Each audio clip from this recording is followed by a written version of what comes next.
Hi. So today I was reading How to Stop Worrying by Dale Carnegie. You know, reading actually gives you a feeling that you are actually doing something for yourself. Reading non-fiction books that actually help you to be better in your life, that gives you a better way of approaching things, a better way to deal with people. And Dale Carnegie is actually one of those people who wrote these kind of books: how to win friends and influence people, how to talk to anyone, how to stop worrying and start living.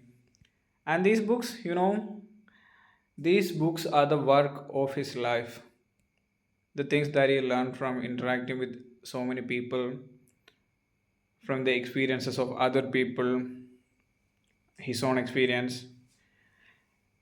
And if a book is actually somebody's life's whole work, then I think that one should read that, especially if it's Dale Carnegie.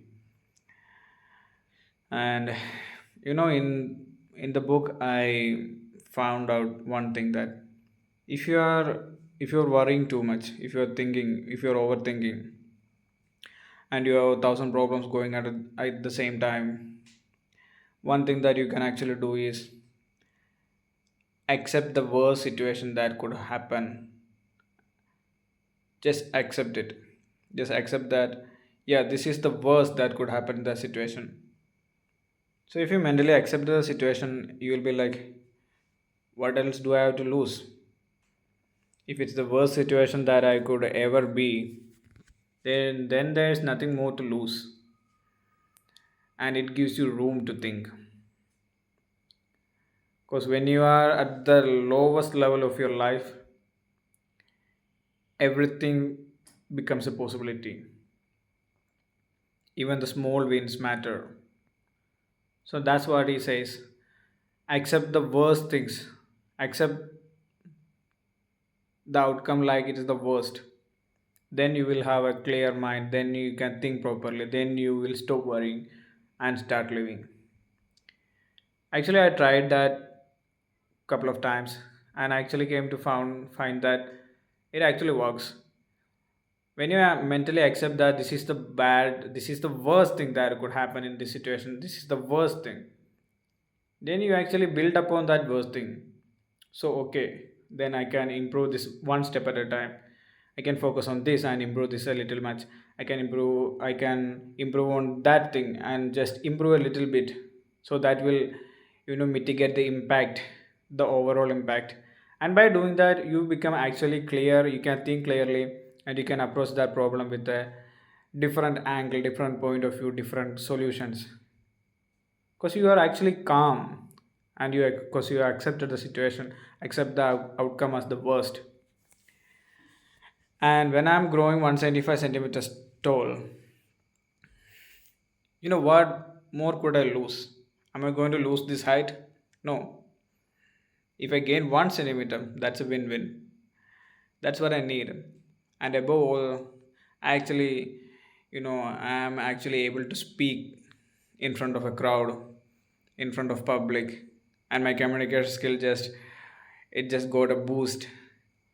The way I'm speaking, the way I carry myself, the way I do things actually changed. That's what I wanted. I wanted my life to change. And I know that my voice is different.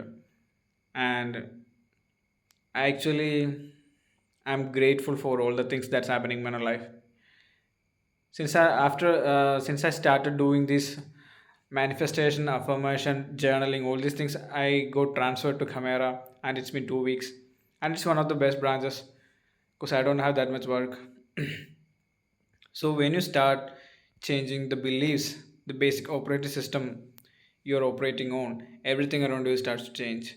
The outcomes. Actually, I don't know how I grew 2 centimeters tall. The last time I checked my height 2 times.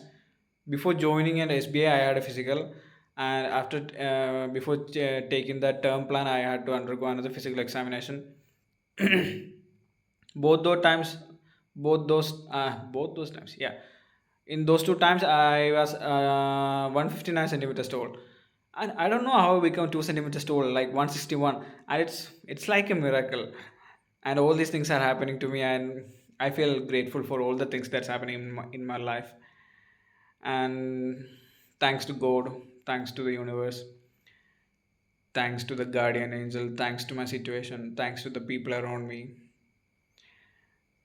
and that's it. I'm just grateful to be alive.